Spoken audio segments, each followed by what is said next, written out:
حضرت ادریس علیہ السلام کے آسمان پر اٹھائے جانے کے بعد لوگوں کے دلوں میں کمزوری پیدا ہو گئی۔ اسی موقع پر شیطان نے لوگوں کو بہکانا شروع کیا۔ اس نے کہا کہ تمہارا رہنما اب تمہارے درمیان موجود نہیں، اس لیے تم اکیلے ہو۔ اس نے لوگوں کو پتھروں کی طرف مائل کیا تاکہ وہ نیک لوگوں کی یاد میں انہیں دیکھتے رہیں۔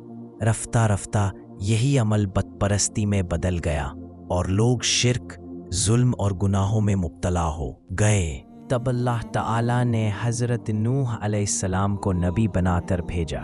حضرت نوح علیہ السلام نے اپنی قوم کو دن رات کھلے اور چھپے ہر طریقے سے اللہ کی طرف بلایا۔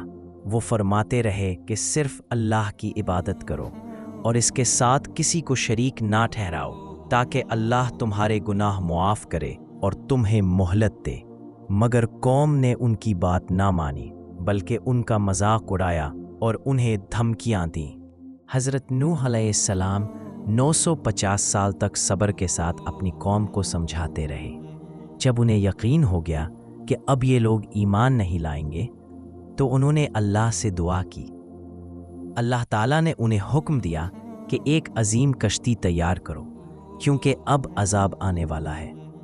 حضرت نوح علیہ السلام نے اللہ کی نگرانی میں کشتی بنانا شروع کی۔ قوم انہیں دیکھ کر ہنستی رہی کہ وہ بیابان میں کشتی بنا رہے ہیں۔ پھر وہ دن آ گیا جس کا وعدہ کیا گیا تھا۔ ایک تنور سے پانی ابل پڑا، آسمان سے موسلا دھار بارش ہونے لگی اور زمین سے بھی پانی نکلنے لگا۔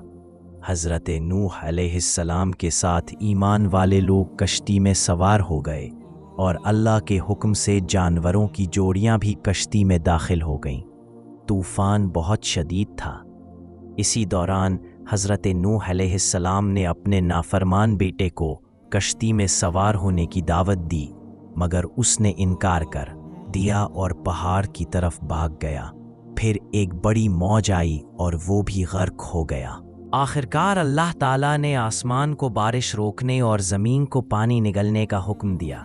کشتی کوہ جودی پر جا ٹھہری۔ حضرت نوح علیہ السلام اور ایمان والوں نے اللہ کا شکر ادا کیا۔ بعد میں ایک کبوتر زیتون کی پتی لے کر لوٹا، جس سے معلوم ہوا کہ زمین پھر سے آباد ہو رہی ہے۔ اس کے بعد ایک نئی زندگی کا آغاز ہوا۔